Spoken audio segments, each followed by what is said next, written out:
So far, we've spent most of our time actually either programming or doing reviews to go make sure that we're programming well. But how do you know what you're programming? This is where issues come into play, and they're a major part of any Git repository if you're using it for more than just doing code reviews.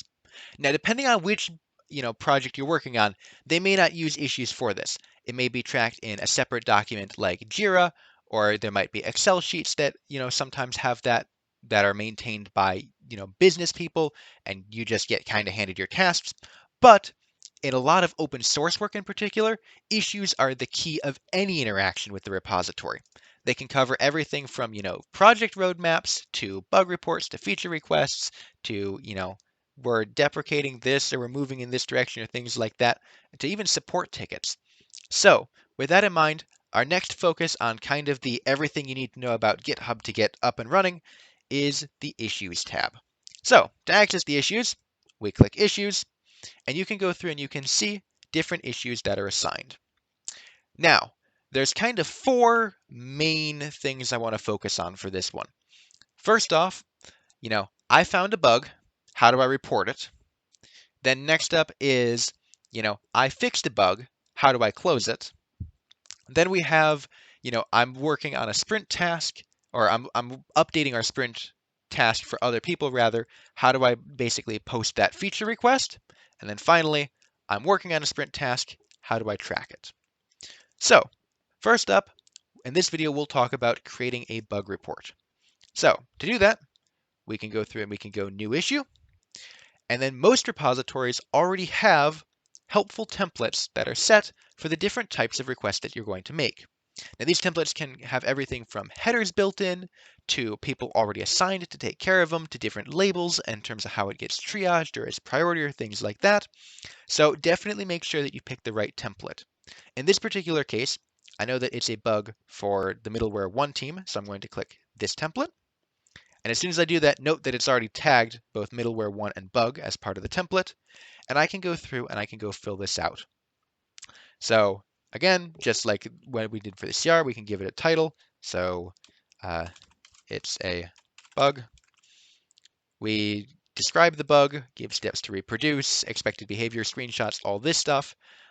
It's all pretty standard. If you were obviously filling this out, make sure you do it well because that typically determines how well they're able to fix the problem for you. But once we do that, then you can go do things like the projects to go track it and the milestones for when it needs to be fixed.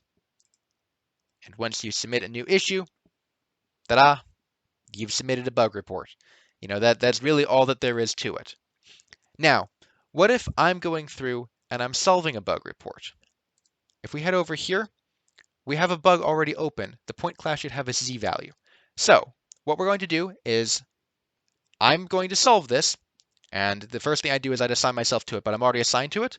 And then we'll go do the code and pull request and everything we've done before. And then I'll show you something cool about how we resolve issues. And so we'll come back to that in just a second. Okay, so we just got back from finishing making the change to add a Z to our point class.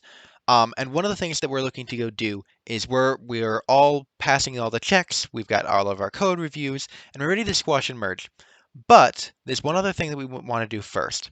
Remember how we added working on number 24 to our description last time? Well, we want to do the same thing here.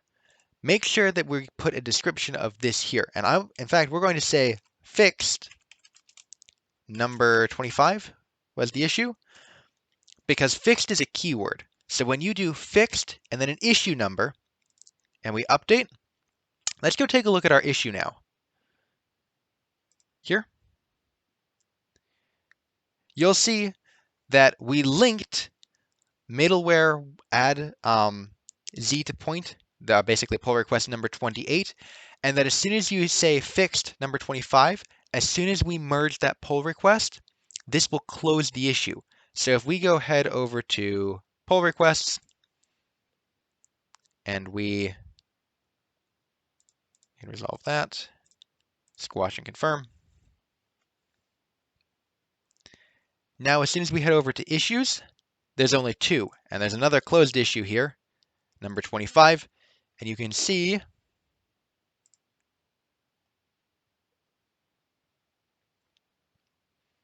that we closed it when that got merged and changed to purple.